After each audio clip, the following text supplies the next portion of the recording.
السلام عليكم. بسم الله والصلاة والسلام على سيدنا رسول الله. إن شاء الله في الفيديو ده هنتكلم على صنفرة المعجون. إزاي أعرف إني صنفرت المعجون بطريقة صحيحة؟ هنحاول إن شاء الله في الفيديو ده نتكلم بلغة تكون نحاول نخلي الجميع يفهمها، لان بنتكلم باللغه العاميه المصريه بتاعتنا. في ناس مش بتفهم اللهجه، فان شاء الله هنحاول نخلي اللغه لغه عربيه فصحى على قد ما هنقدر، ولكن احنا مش متمرسين قوي في الفصحى، ولكن ان شاء الله هنحاول عشان خاطر الموضوع يكون سهل، واللي فيه كلام مش واضح له يحاول في التعليقات كده يفهمنا ايه الجملة اللي مش مفهومة.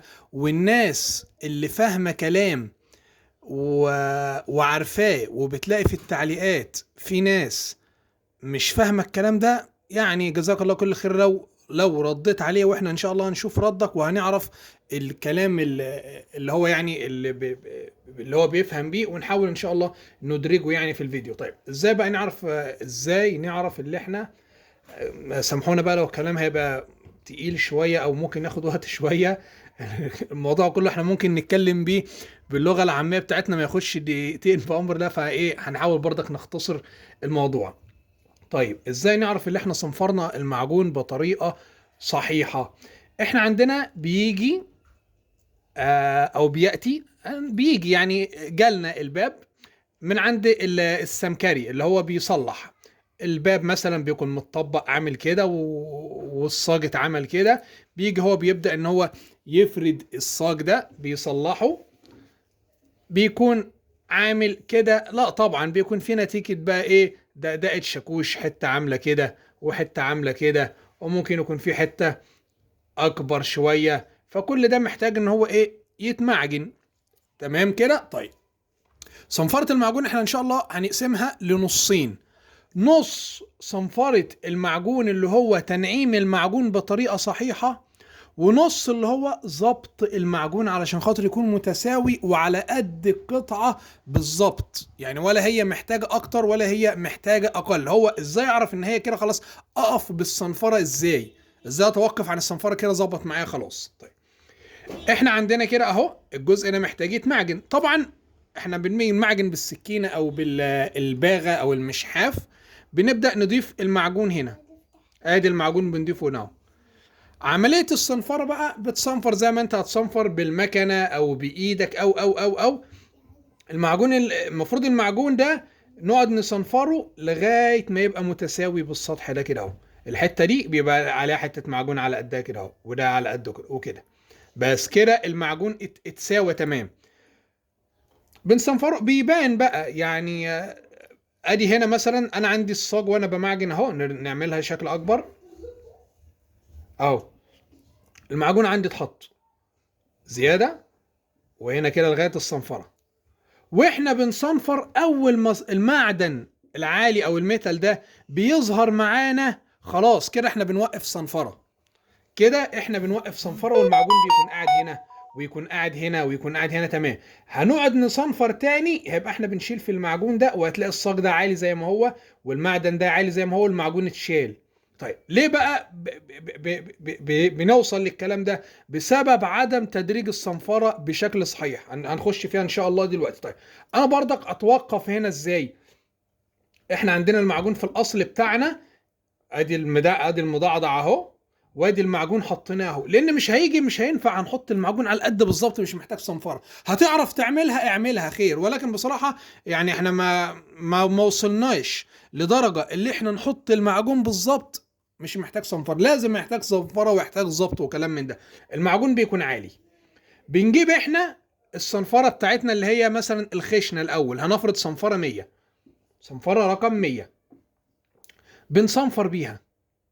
بناكل جزء من المعجون، بناكل جزء، هنفرض اخليها اعلى شويه، ادي المعجون اهو. هنقعد بقى نصنفر بالصنفره المية لغايه ما نوصل هنا؟ لا طبعا، بناكل بالصنفره المية المعجون العالي ده لغايه ما نوصل هنا كده مثلا اهو، والمعجون دوت اتشال. هنا في خربشه، الصنفره المية دي عامله خربشه، عامله سنون عميقه. طيب احنا بقى عايزين نداري الخربشه دي، بنداري بنعمل ايه؟ بنصنفر بصنفره انعم من المية. بيكون رقمها كام؟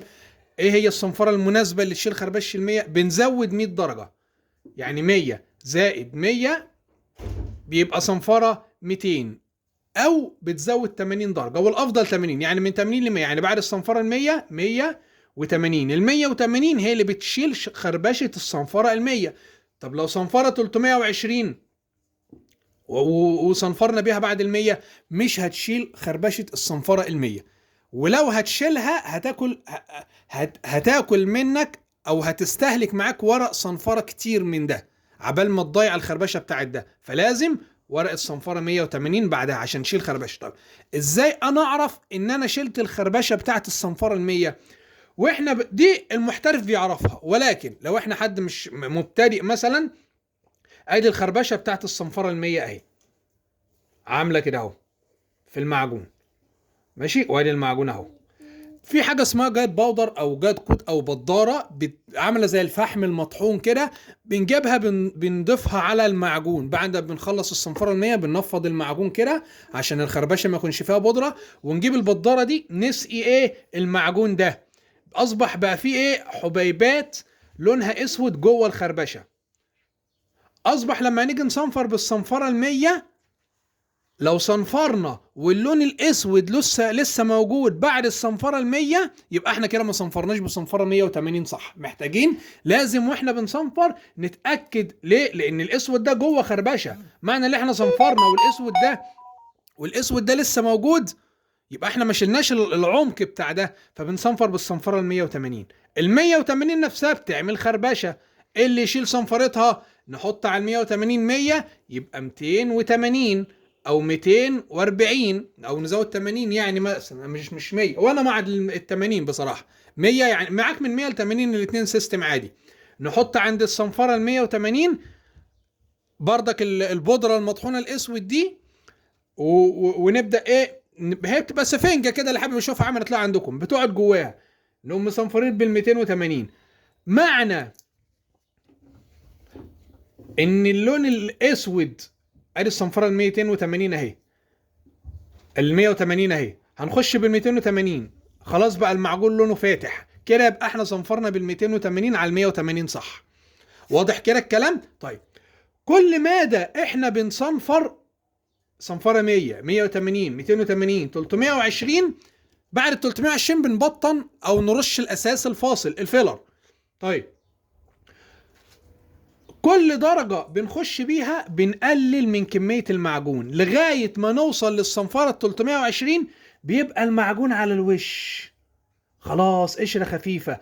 المعجون بقى على يعني شفاف شوية، مش كاتم، لا، هتلاقي بدأ يظهر لك ايه المعدن تحتين، انت هتشوفها بالعين، دي اسمها بيتقال عليها ايه يعني بالبلدي كده، بيقول لك الرؤية بانت. بس اول ما تلاقي المعدن ده كشف، الحتت المعدن دي كشفت، خلاص كده يبقى انت كده الامور معاك ايه ظبطت صح. وقف بقى تبطن ايه بال 320 برضه بتظبط معاك، مش بتنعم بس، يبقى خلاص بس كده انا كده جاهز على اساس الفصل. هفضل اكل تاني، هيبقى انا بشيل في المعجون طول ما الصاج ده عالي، يبقى انا اكلت في المعجون بزياده.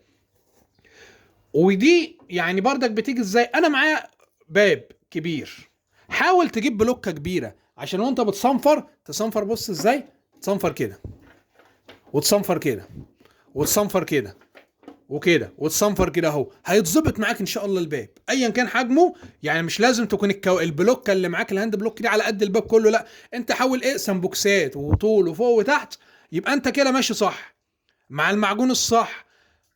مع ان وانت بتصنفر بدأ يظهر لك المعدن خلاص، وانت مع الوقت والحاجات دي هتعرف المعجون العالي فين والواطي فين والكلام ده. كده يبقى احنا عرفنا المعجون، عرفت ان انا صنفرت بشكل صح ازاي.